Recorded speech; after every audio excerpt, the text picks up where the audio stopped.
Welcome you all, my dear students. This is KM.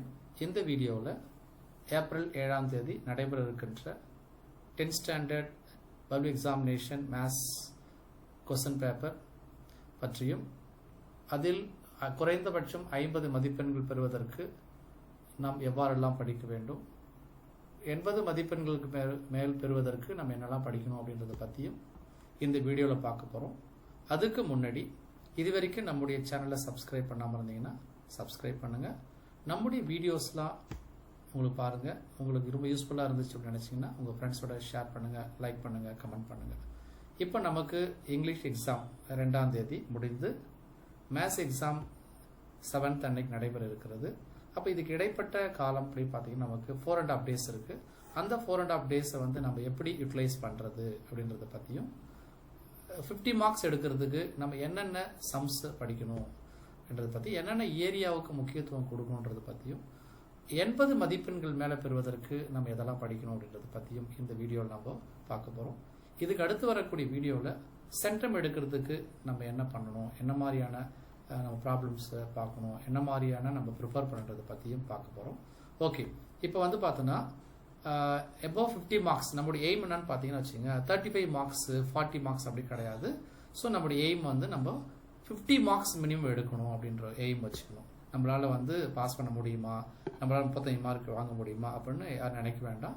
So இந்த வீடியோவை நீங்கள் வந்து ஃபுல்லாக பாருங்கள். ஸோ உங்களுக்கு ஒரு நம்பிக்கை ஏற்படுத்தும். கண்டிப்பாக நீங்கள் வந்து குறைந்தபட்சம் இதில் வந்து ரெட்டில் அண்டர்லைன் பண்ணியிருக்கோம் சில முக்கியமான வெரி இம்பார்ட்டன்ட் கொஸ்டின்ஸ், அதை நீங்கள் பார்த்தாவே குறைந்தபட்சம் 50 மதிப்பெண்கள் பெற முடியும். அது இல்லாமல் வந்து பார்த்தீங்கன்னா இம்பார்ட்டன்ட் கொஸ்டின்ஸ் எல்லாம் நீங்கள் பார்த்தீங்க அப்படின்னு சொன்னீங்கன்னா குறைந்தபட்சம் 80 மதிப்பெண்களை பெற முடியும். ஓகே, இப்போ நம்ம வந்து பார்த்தீங்கன்னா அந்த 4.5 days வந்து 9 செஷனாக நான் பிரிச்சிருக்கேன். அதில் வந்து பார்த்தீங்கன்னா கீழே பாருங்கள், 2nd April 2025 ஆஃப்டர்நூன், அதாவது இங்கிலீஷ் எக்ஸாம் முடிஞ்சு மதியம் வந்து 2 யூனிட்டை நான் வந்து ப்ரிப்பரேஷனுக்கு கொடுத்துருக்கேன். அதுக்கடுத்தது 3rd அன்னைக்கு மார்னிங் செஷனில் வந்து நமக்கு 3rd யூனிட்டும், ஆஃப்டர்நூன் செஷனில் வந்து 4th யூனிட்டு ப்ரிப்பரேஷன் கொடுத்துருக்கேன். 4th அன்னைக்கு ஃபோர்நூன் செஷன் வந்து 5th யூனிட்டும், ஆஃப்டர்நூன் செஷன் வந்து 6th யூனிட்டு கொடுத்துருக்கேன். 5th அன்னைக்கு வந்து பார்த்தீங்கன்னா 7th யூனிட்டு ஃபோர்நூன் செஷனும், ஆஃப்டர்நூன் செஷனில் 8th யூனிட் கொடுத்துருக்கேன். சப்போஸ் உங்களுக்கு தேவை அப்படின்னு சொன்னால் நீங்கள் யூனிட்டை வேணால் நீங்கள் வந்து மாற்றிக்கலாம். எந்த யூனிட் வேணாலும் உங்களுக்கு என்ன தேவைக்கு ஏற்ற மாதிரி நீங்கள் ப்ரிப்பேர் பண்ணிக்கலாம். 6th அன்னைக்கு வந்து பார்த்தீங்கன்னா ஃபோர்நூன் செஷனும் ஆஃப்டர்நூன் செஷன் ரெண்டுமே வந்து பார்த்தீங்கன்னா நீங்கள் ஃபுல் ரிவிஷன் என்று கொடுக்குறது ரொம்ப பெஸ்ட்டாக இருக்கும். ஸோ இப்போ வந்து நம்ம வந்து இதுக்கு அடுத்தது நம்ம என்டையர் பிளான் நீங்கள் வந்து எப்படி பண்ணணும் அப்படின்னு கேட்டிங்கன்னா, இப்போ நீங்கள் ஸ்கூலில் வந்து உங்களுக்கு டீச்சர்ஸ் வந்து ப்ராக்டிஸ் கொடுப்பாங்க. ஸோ இருந்தாலும் நீங்கள் காலையில் ஓகேவா, அதே மாதிரி ஈவினிங்கில் வந்து பார்த்தீங்கன்னா ஆஃப்டர் ஸ்கூல் ஹவர்ஸில் கண்டிப்பாக 1 மதிப்பெண் வினாக்களுக்கும் ஜாமெட்ரி கிராஃப்களுக்கும் ஒரு 1 hour நீங்கள் ஸ்பெண்ட் பண்ணணும். நமக்கு எல்லாம் நல்லா தெரியும், நம்ம ஜாமெட்ரி கிராஃப் நல்லா வெல்வர்ஸ்டாக இருக்கிறோம், நம்ம 1 மார்க் கொஸ்டினில் வெல் எக்யூப்டாக இருக்கோம். இருந்தாலும் பயிற்சி என்பது ஒரு முக்கியமான விஷயம். ஸோ இதுக்கு நீங்கள் இம்பார்ட்டன்ட் கொடுக்குறீங்க. இப்போ நம்ம வந்து 1 மார்க் நம்ம அப்படின்னு பார்த்தீங்கன்னா நம்முடைய புத்தகத்தில் புக் பேக் கொஸ்டின்ஸ் பார்த்தீங்கன்னா 125 கொஸ்டின்ஸ் இருக்குது. அதை நம்ம தரவு பண்ணிட்டோம் அப்படின்னு சொன்னாவே குறைந்தபட்சம் நமக்கு வந்து 10 மதிப்பெண் இருக்குது. 14 கொஸ்டினில் 10 மார்க்ஸ் நம்ம கண்டிப்பாக பெற முடியும். அடுத்து 2 மார்க் கொஸ்டின், அடுத்து 5 மார்க் கொஸ்டின், 8 மார்க் கொஸ்டின்ஸு நம்ம என்னெல்லாம் படிக்க போகிறோம் அப்படின்றத பற்றி அந்த வீடியோ நம்ம ஃபுல்லாக டீட்டெயிலாக பார்க்க போகிறோம். ஸோ இப்போ நம்ம வந்து 8 மார்க் கொஸ்டின், 1 மார்க் கொஸ்டின் சொல்லியாச்சு. புக் பேக்கில் இருக்கக்கூடிய 125 கொஸ்டின்ஸ் நம்ம நல்லா தரவு பண்ணிங்கன்னா குறைந்தபட்சம் நம்ம வந்து 10 மதிப்பெண் பெற முடியும். அதே போல் வந்து பார்த்தீங்கன்னா ஜாமெட்ரி பொறுத்த வரைக்கும் நமக்கு வந்து 24 கொஸ்டின்ஸ் இருக்குது. அதில் வந்து ஃபஸ்ட்டு வந்து வடிவத்த முக்கோணங்கள் வரைதல், கன்ஸ்ட்ரக்ஷன் ஆஃப் சிமிலர் ட்ரையாங்கிளில் ஒரு 6 கொஸ்டின் இருக்குது. முக்கோணங்கள் வரைதலில் கன்ஸ்ட்ரக்ஷன் ஆஃப் ட்ரையாங்கிளில் ஒரு 9 கொஸ்டின்ஸ் இருக்குது. வட்டத்திற்கு தொடுகோடுகள் வரைதல் வந்து உங்களுக்கு construction of tangents to the circle 9 questions இருக்குது. நீங்கள் வந்து முழுமையாக இந்த 3 பார்ட்டுமே படிக்கணும் அவசியம் கிடையாது. எனி 2 நீங்கள் தரவு பண்ணாவே நீங்கள் ஃபுல் மார்க் வாங்கிட முடியும். அதே போல் வந்து நீங்கள் வந்து கிராஃபில் வந்து நமக்கு வந்து ஃபஸ்ட்டு வந்து மாறுபாடுகளின் வரைபடங்கள், நமக்கு கிராஃப் ஆஃப் வேரியேஷனில் 10 கொஸ்டின்ஸ் இருக்குது. அடுத்து நான் வந்து குவாட்ராட்டிக் கிராஃப்ஸ், இருபடி சமன்பாடு வரைபடங்களில் 20 கிராஃப்ஸ் இருக்குது. நீங்கள் வந்து அதில் டைப் 1 டைப் இருக்குது. ஸோ நீங்கள் வந்து ரெண்டுமே படித்தாலும் ஓகே. அல்லது வந்து மாறுபாடுகளின் வரைபடங்களில் டைரக்ட் வேரியேஷன், நேர்மாறுபாடு தொடர்புடைய கணக்குகள் 5 இருக்குது, எதிர்மாறுபாடு தொடர்புடைய கணக்குகள் 5 இருக்கிறது. அதுக்கு நீங்கள் முக்கியத்துவம் கொடுத்து நல்லா தரவு பண்ணணும்னு சொன்னாவே கண்டிப்பாக ஜாமெட்ரி கிராஃபில் 8 மதிப்பெண் 16 மதிப்பெண் நீங்கள் முழுமையாக பெற முடியும். அடுத்து நம்ம வந்து இம்பார்ட்டன்ட் கொஸ்டின்ஸ் கொடுத்துருக்கோம் இல்லையா, இப்போ சாப்டர் வைஸ் கொடுத்துருக்க 5 மார்க் கொஸ்டின், அது மாதிரி 2 மார்க் கொஸ்டின்ஸ் இருக்கு. இதில் வந்து நமக்கு ஹைலைட் பண்ணியிருக்க இல்லையா, அந்த ஹைலைட்டட் அண்டர்லைன் இதை நீங்கள் இம்பார்ட்டன்ஸ் கொடுத்துட்டாவே கண்டிப்பாக உங்களால் குறைந்தபட்சம் 50 மதிப்பெண்கள் நீங்கள் பெற முடியும். இதில் நான் வந்து ஏன் இது ரெட்டில் கொடுத்து அண்டர்லைன் பண்ணிக்கணும்னா, பிளாக் அண்ட் ஒயிட்டில் நீங்கள் ஜெராக்ஸ் எடுக்கிறப்போ உங்களுக்கு வந்து சரியாக விசிபிளாக தெரியாமல் இருக்கலாம். அதனால் வந்து அண்டர்லைனை நான் பண்ணியிருக்கேன். ஸோ இதை கண்டிப்பாக நீங்கள் வந்து சாப்டர் வைஸ் நீங்கள் முழுமையாக படித்தா கண்டிப்பாக குறைந்தபட்சம் 80 மதிப்பெண்களுக்கு மேலே பெற முடியும். இந்த ஹைலைட்டட் அண்டர்லைன்டு இருக்கிற கொஸ்டின்ஸை நீங்கள் தரவு பண்ணீங்கன்னு சொன்னீங்கன்னா நிச்சயமாக உங்களால் குறைந்தபட்சம் 50 மதிப்பெண்களை பெற முடியும். அதே மாதிரி ஃபர்ஸ்ட் சாப்டர் கொடுத்துருக்க, அது மாதிரி செகண்ட் சாப்டரில் 2 mark 5 mark questions. Third chapter பொறுத்த வரைக்கும் பார்த்தீங்கன்னா உங்களுக்கு ஏரியாஸ் கொடுத்துருக்கேன், சில சம்ஸ் கொடுத்துருக்கேன்.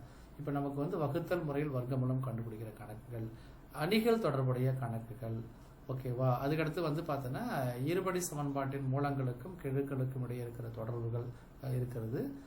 நெக்ஸ்ட் வந்து 2 மார்க் கொஸ்டின்ஸில் வந்து பார்த்தீங்கன்னா இருபடி சமன்பாடுகளை அமைத்தல், இருபடி சமன்பாடுகளின் மூலங்களின் தன்மை கண்டுபிடிக்கிறது, ஓகேவா. அடுத்து விளக்கப்பட்ட மதிப்பு கண்டுபிடிக்கிறது, அணிகள் தொடர்புடைய 2 மார்க் கொஸ்டின்ஸ், இருபடி சமன்பாட்டின் மூலங்களுக்கு இடையோட தொடர்புகள்.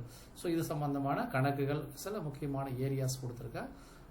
அதுக்கடுத்து பார்த்தோன்னா இங்கிலீஷ் மீடியத்தில் finding the square root of polynomial by division மெத்தடில் 10 கொஸ்டின்ஸ் இருக்கு, அது தரவு பண்ணிங்க. ஸோ மேட்ரிசஸ் இருக்கு, relation between roots and coefficients of quadratic equations இருக்கு. ஸோ 2 மார்க் கொஸ்டின்ல வந்து formation of a quadratic equation, nature of roots of a quadratic equation, next one excluded value, third blank and excluded, find the excluded value, அடுத்து matrices, relation between roots and coefficients of quadratic equations. So இதை நீங்கள் தரவு பண்ணி சொன்னால் கண்டிப்பாக நல்ல மதிப்பெண் பெற முடியும். அதே மாதிரி 4th சாப்டர் பொறுத்த வரைக்கும் இதுவரைக்கும் நடந்த அனைத்து அரசு பொதுத் தேர்வுகளிலும் பார்த்தீங்கன்னா கண்டிப்பாக இந்த 3 தியரத்தை திரும்ப திரும்ப கேட்டுட்டு இருக்கிறாங்க. ஸோ அதோட கூடுதலாக சேர்ந்து சில எக்ஸாம்பிள் சம்ஸ் நான் கொடுத்துருக்கேன். இங்கே பார்த்தீங்கன்னா தேல்ஸ் தேற்றம் அல்லது அடிப்படை விகிதசம தேற்றம், கோண இருசமவெட்டி தேற்றம், பிதாகரஸ் தேற்றம், இந்த தியரம் வந்து கண்டிப்பாக வந்துட்டே இருக்கிறது. அதோட சேர்ந்து மாற்று வட்டத்துண்டு தேற்றம், இது கொஞ்சம் டிஃபிகல்ட் லெவல் தான், முடிஞ்ச வரைக்கும் நீங்கள் படிச்சுக்கலாம். ஸோ இது இல்லாமல் பார்த்தீங்கன்னா எக்ஸாம்பிள் 32 கொஸ்டின்ஸ் வந்து கொடுத்துருக்கேன். ஸோ நெக்ஸ்ட் வந்து எக்ஸாம்பிள்ஸ் என்னெல்லாம் பார்க்கலாம், எக்ஸசைஸ் என்னென்ன பார்க்கலான்றது எது இம்பார்ட்டன்ட் கொஸ்டின்றது சொல்லியிருக்கிறேன். ஸோ 2 மார்க் கொஸ்டின் பொறுத்த வரைக்கும் சிவாஸ் தேற்றம், மெனிலாஸ் தேற்றம், பிதாகரஸ் தேற்றத்தினுடைய மறுதலை, இதெல்லாம் நமக்கு வந்து ஸ்டேட்மெண்ட் மட்டும் நீங்கள் பார்த்தாவே போதும். அதில் முக்கியமான கொஸ்டின்ஸ் கொடுத்துருக்கேன், வெரி வெரி இம்பார்ட்டன்ட் கொஸ்டின்ஸ் நான் கொடுத்துருக்கேன். நெக்ஸ்ட் வந்து 5th சாப்டரில் வந்து என்னெல்லாம் 5 மார்க் கொஸ்டின்ஸ் வந்து என்னென்ன ஏரியா என்னென்ன கொஸ்டின்ஸ்ன்றது கொடுத்துருக்கேன். ஸோ நாற்கரத்தின் பரப்பு கண்டுபிடிக்கிறது, ஏரியா ஆஃப் கோஆர்டினேட்டர், கொடுக்கப்பட்ட புள்ளிகள் இணைகரத்தை அமைக்கும் அப்படின்றது, show that the given points form a parallelogram. 2 mark கொஸ்டின்ஸில் வந்து முக்கோணத்தின் பரப்பு, ஏரியா ஆஃப் ட்ரையாங்கிள், ஒரு கோண புள்ளிகள், கோஆர்டினேட்டிவ் ஆஃப் 3 பாயிண்ட்ஸ், சாய்வு காணல், ஸ்லோப்பு, வெட்டு துண்டுகள் வடிவம், அது சமன்பாடு கண்டுபிடிக்கிறது, form the equation of intercept form, and example exercise வந்து importance and very important questions கொடுத்துருக்கு. ஸோ நெக்ஸ்ட் 6th சாப்டர் பொறுத்த வரைக்கும் பார்த்தீங்கன்னா நமக்கு 2 மார்க் கொஸ்டின்ஸ்லாம் ரொம்ப லிமிட்டடாக தான் இருக்கிறது. அந்த angle of depression, angle of elevation, ஏற்ற கோணம் இறக்கோணம் தொடர்புடைய கணக்குகள் ரொம்ப ரொம்ப கம்மியாக தான் இருக்கிறது. ஐடென்டிட்டிஸ்லேயும் ரொம்ப கம்மியாக தான் நான் கொடுத்துருக்கேன். ஸோ இந்த மாதிரி கொஸ்டின்ஸ் நீங்கள் செலக்ட் பண்ணி படித்தா கூட கண்டிப்பாக நிச்சயமாக நமக்கு கொஞ்சம் நல்ல மதிப்பெண்கள் பெற முடியும். அடுத்து 7th சாப்டரை பொறுத்த வரைக்கும் உங்களுக்கு வந்து செலக்ட் பண்ணி கொடுத்துருக்கேன் important questions, very very important questions கொடுத்துருக்கேன், அதை நீங்கள் தரவு பண்ணிவிடுங்க. 8th சாப்டர்லேயும் அது மாதிரி important and very important questions கொடுத்துருக்கேன். ஸோ நீங்கள் இது எல்லாத்தையும் தரவு பண்ணின்னு சொன்னால் நிச்சயமாக உங்களுக்கு எபோவ் 80 என்பது உறுதியாக இருக்கும். ரொம்ப இம்பார்ட்டன்ட் கொஸ்டின்ஸ் ஹைலைட் பண்ணது நீங்கள் பார்த்தீங்கன்னா கண்டிப்பாக வந்து உங்களுக்கு மினிமம் 50 மார்க்ஸ் எடுக்க முடியும். அதோடு மட்டும் இல்லாமல் பார்த்தீங்கன்னா நமக்கு வந்து அதாவது மெல்ல கற்கும் மிகவும் மெல்ல கற்கும் மாணவர்கள் வந்து என்னென்ன ஏரியாவுக்கு நான் முக்கியத்துவம் கொடுக்கணும் அப்படின்றது சிலது டிப்ஸ் கொடுத்துருக்கேன். 1 mark questions, geometry, graph, first chapter ஃபுல்லாக தரவு பண்ண சொல்லியிருக்கேன். செகண்ட் சாப்டரில் என்னென்ன இம்பார்ட்டன்ட் கொஸ்டின்ஸ் சொல்லியிருக்கேன். தேர்ட் சாப்டரில் நம்ம வந்து என்ன படிக்கணும் அப்படின்றது, வகுத்து வர்க்க மூலம், அணிகள் தொடர்புடைய கணக்குகள். நெக்ஸ்ட் வந்து 4th சாப்டரில் தியரம்ஸ் கொடுத்துருக்கேன், அந்த ஒரு சம் கொடுத்துருக்கேன். அதே மாதிரி எக்ஸசைஸில் இருக்கிற 9th சம் 4.4 9th சம்மு, முக்கோணத்தின் பரப்பு 5th சாப்டரில் நாற்கரத்தின் பரப்பு தொடர்புடைய கணக்குகள். ஸோ 6th சாப்டர் இம்பார்ட்டன்ட் இருக்கக்கூடிய 2 மார்க் கொஸ்டின்ஸு. அதுக்கடுத்து வந்து 7th சாப்டரில் பொறுத்த வரைக்கும் பார்த்தோன்னா அந்த இடைக்கண்டம் தொடர்புடைய கணக்குகள், எக்ஸாம்பிள் 7.5. ஸோ 8th சாப்டர் பொறுத்த வரைக்கும் ரொம்ப ஈஸியானது தான், இருந்தாலும் வந்து நீங்கள் நீங்கள் அந்த முக்கியமான கொஸ்டின் படிக்க முடியாத சுச்சுவேஷன் பரவாயில்ல, கொடுக்கப்பட்ட கணக்குகளுக்கு என்ன வந்து கூர்வழி என்ன, என்ஆஃப்எஸ் என்ன எழுதலாம், அந்த ஒன்றை ஒன்று விளக்கம் நிகழ்ச்சி, விளக்க நிகழ்ச்சி, நிகழ்வு தேற்றம், இந்த மாதிரி ஃபார்முலாவுக்கு நம்ம தர பண்ணணும். அதுபோல் ஃபார்முலாவை நீங்கள் வந்து ப்ராக்டிஸ் பண்ணீங்கன்னு சொன்னால் நம்ம வந்து குறைந்தபட்சம் ஒரு 10 மதிப்பெண்ணாவது நம்ம ஃபார்முலா எடுக்க முடியும். நிறைய ஃபார்முலா நீங்கள் படிச்சிருப்பீங்க, ஆனால் என்ன கேள்விகளுக்கு என்ன ஃபார்முலா அப்படின்றத நீங்கள் கொஸ்டின் பேப்பர் வச்சுட்டு, ஸோ அந்த கொஸ்டின் பேப்பரில் என்ன ஃபார்முலா கேட்டிருக்காங்க அதை நம்ம ஆப்டாக எழுதினா மட்டும்தான் முழு மதிப்பெண் பெற முடியும். ஸோ ஃபார்முலா 2 மார்க் கொஸ்டின் இருந்தாலும் 5 மார்க் கொஸ்டின் இருந்தாலும் ஃபார்முலாவுக்கு இன்னும் தனி ஸ்டேஜ் மார்க் ஒன்று இருக்குது. ஸோ அதை நீங்கள் தர பண்ணீங்கன்னு சொன்னால் நிச்சயமாக உங்களால் வந்து இந்த ஏரியாஸை நீங்கள் கவர் பண்ணிட்டாவே அல்லது மோர் இம்பார்ட்டன்ட் கொஸ்டின் கவர் பண்ணால் 50 மதிப்பெண் மிக எளிமையாக பெற முடியும். ஸோ இல்லை சார் என்ன கூடுதலாக என்ன நான் படிக்கிறேன், இன்னும் 80 மார்க்னா 90 மார்க் மேலே எடுக்கணும் அப்படின்னு சொன்னீங்கன்னா இந்த அல்ஜிப்ராவில் இருக்கக்கூடிய சில முக்கியமான ஏரியாஸை நீங்கள் தரவு பண்ணிட்டீங்கன்னு சொன்னால் கண்டிப்பாக உங்களால் வந்து அந்த கம்பல்சரி கொஸ்டின் அந்த 28 அண்டு 42 இருக்கு இல்லையா, ஸோ அந்த கொஸ்டின்ஸ் வந்து நம்ம அதில் வந்து பார்த்துக்கும்போது நமக்கு ப்ரீவியஸ் சிலபஸில் இருக்கிற கொஸ்டின்ஸ் கேட்கலாம், அல்லது வந்து யூனிட் எக்ஸசைஸ் இந்த கொஸ்டின்ஸ் கேட்கலாம், அல்லது கிரியேட்டிவான கொஸ்டின்ஸ் கேட்கலாம். ஸோ அப்போ அதுக்கு வந்து நம்ம நல்லா தரவு பண்ணி தான் ஆகணும். ஸோ இது இருக்கிற இந்த ஏரியாஸ் மட்டும் நீங்கள் கவர் பண்ணீங்கன்னு சொன்னால் நிச்சயமாக உங்களால் வந்து கண்டிப்பாக வெரி வெரி இம்பார்ட்டன்ட் கொஸ்டின்ஸ் நீங்கள் படிச்சிங்கன்னா நிச்சயமாக உங்களால் 50 மதிப்பெண் குறைந்தபட்சம் இதில் இருக்கிற கொஸ்டின்ஸ் நீங்கள் தரவு பண்ணி சொன்னால் பெரும்பாலும் பார்த்தீங்கன்னா இதில் 1/3 கொஸ்டின் தான் நான் கொடுத்துருப்பேன் நம்ம புக்கில் இருக்கிறதுல. ஸோ இது தரவு பண்ணாவே எபோவ் 80 எடுத்துட முடியும். So wish you all the best my dear students. நல்லா படிங்க, ப்ராக்டிஸ் பண்ணுங்கள். All the best.